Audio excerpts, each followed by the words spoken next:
Welcome to BaseballGuys.com. I'm your host, Ray Flowers. Wanted to start out today having a little discussion about two Red starting pitchers, Bronson Arroyo and Aaron Harang. Now, since the All-Star break last season, Arroyo has one of the best ERAs in baseball, and since the start of the 2008 season, Harang has just about the worst winning percentage in the game. So why am I comparing the two pitchers?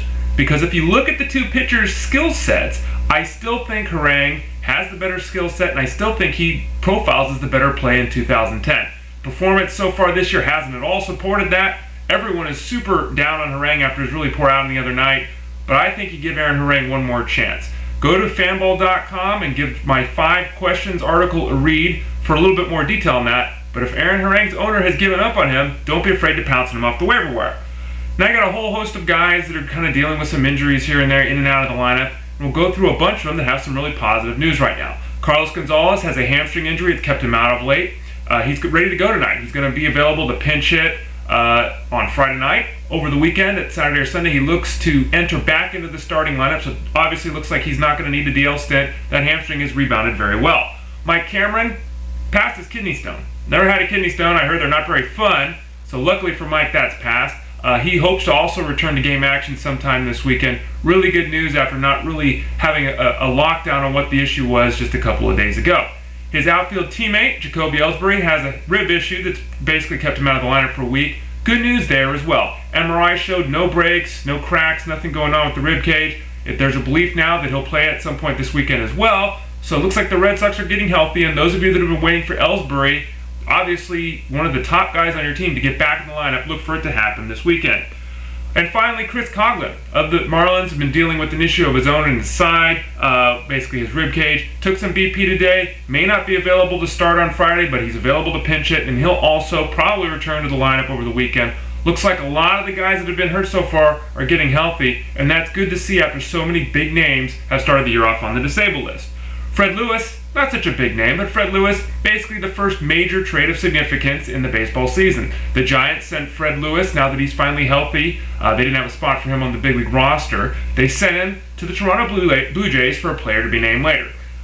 What can you make of Lewis? Again, I encourage you to go to fanball.com for my 5 questions article where I break down this in a little bit more detail. But the bottom line with Lewis, if you're in an AL-only league, he's an intriguing option. He's probably going to be that 4th or 5th outfielder. Don't expect him to start right away.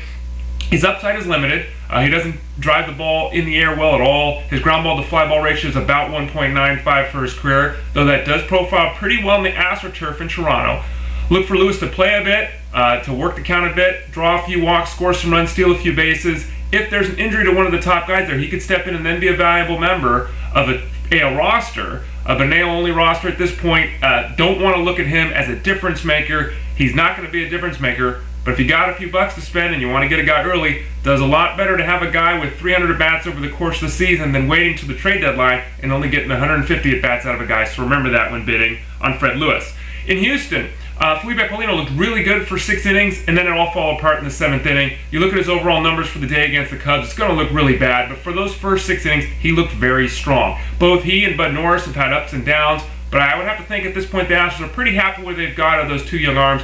If you're in an NL-only league with Paulino or Norris on your squad, continue to have patience. Lots of upside there.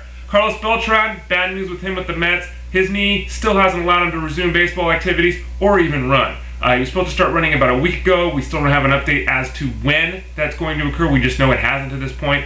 Obviously, things are getting pretty nervous for Beltran owners. Looking like mid-May is the best case scenario for Beltran at this point. We'll have to wait and see what happens with him. Lilly hopes to return. He's got a little bit better news with his shoulder. He's going to make one more start in the minor leagues if that goes well. He'll look to return to the Cubs on April 24th or 25th. Might want to hold off a little bit before you reinsert him back in your lineup to make sure you can get that pitch count up, but things are looking really good with Lilly, and it looks like he'll be back before the end of the month. Webb played catch today. Really good news with his shoulder issue, but it was only on flat ground. He still hasn't thrown off the mound. Basically, it's been over a month since he's done that. Don't have a real good timetable on when he'll be back either. You have to think that once he starts getting up on the hill, we're probably looking at a month for him to build up shoulder strength and to make sure everything's going on there. To me, we're looking at late May at best at this point.